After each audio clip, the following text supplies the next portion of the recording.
Thank you all so much for being here. You know, when I think about our amazing song that represents that beautiful flag that we see right there, it ends in a question.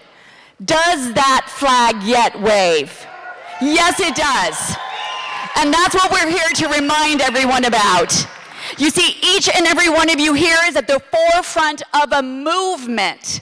This isn't just an event. It's a beginning and a culmination and a continuation of a movement. Why is that important? Because this movement is to protect the very building block of Western civilization, the family.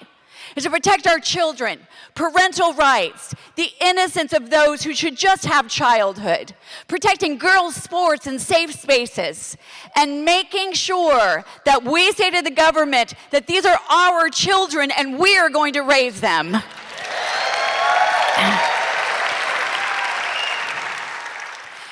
And I believe with every fiber of my being that this is the movement. This is our day. Not only will it protect our children going forward so every child can flourish, but this is the movement that will actually restore our republic. It starts here. Now the key is this. We have to bring this movement to critical mass. You see, in our country's history, there are so many movements that no one has ever heard of. The trajectory looks something like this. There is a surge, like we saw during COVID. Then it plateaus, and one of two things happens. It either tapers off, or it reaches critical mass to achieve lasting change. That's what we're about here, and each and every one of you is going to be the person that decides whether we reach that tipping point. You know, what's the difference between the ones we've never heard of, or let's say the suffrage movement or the civil rights movement? There's only two differences: courage and clarity. I believe we're going to be that movement that reaches lasting change because I see everything we need in this room right now. Courage and clarity. That's all we need. Since we're here in Constitution Hall, the DAR building, I want to share one inspiring story with you that we can all take back with us as we go into our communities to grow this movement. You see, we know the suffrage movement. We know that it achieved the women's right to vote. What many people don't know is there is a forgotten heroine in this story who was the first woman to ever have a statue in our nation's capital. Her name is Francine Willard. Most people know Susan B. Anthony and Elizabeth Cady Stanton, but what people don't know is that movement went to a point, it plateaued, and it was about to taper off without lasting change. Susan and Elizabeth reached out to a woman that most of us have never heard on, Francine Willard. Because you see, she was traveling all over the country. She was stirring up the hearts, the minds, the imaginations of women who wanted to protect their homes. She renamed the suffrage movement the Home Protection Act. And what did that do? It made every parent across the country realize with clarity what was at stake. Their children. It gave them the courage to step forward and to join the movement.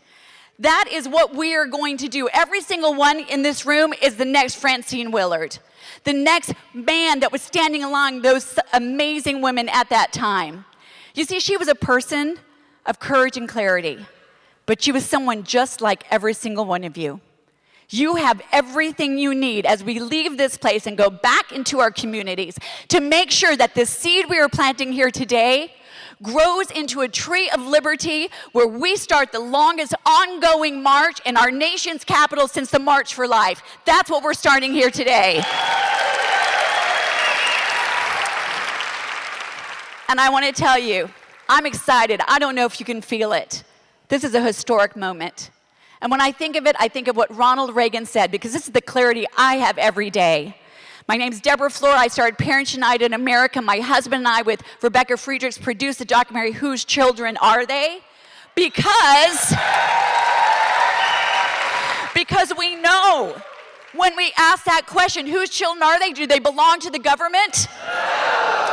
They have been given into our care by God to protect, which is what this umbrella represents, so that we can secure their future with them. As we think about what we are standing for, I wrote on my flag, my children and our America. I'm a mom first and foremost. Here is our charge today because this is a moment of destiny. Ronald Reagan said it best. You and I have a rendezvous with destiny. We will preserve for our children the last best hope of man on earth, or the unthinkable alternative that we need to have clarity about and courage to get across the finish line, or we will sentence them to take the final step into 1,000 years of darkness. Who is with me when we say, not on our watch, we will preserve their freedom?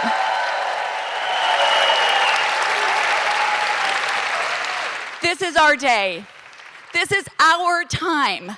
This is our march. So as you sit here and you listen to the amazing people that have come together in a coalition today, be thinking of the 2, 3, 4 people that you want to ignite and galvanize to join us as we grow this movement to reach a tipping point of lasting change for the future of our children and the future of our country. God bless you and thank you for being here.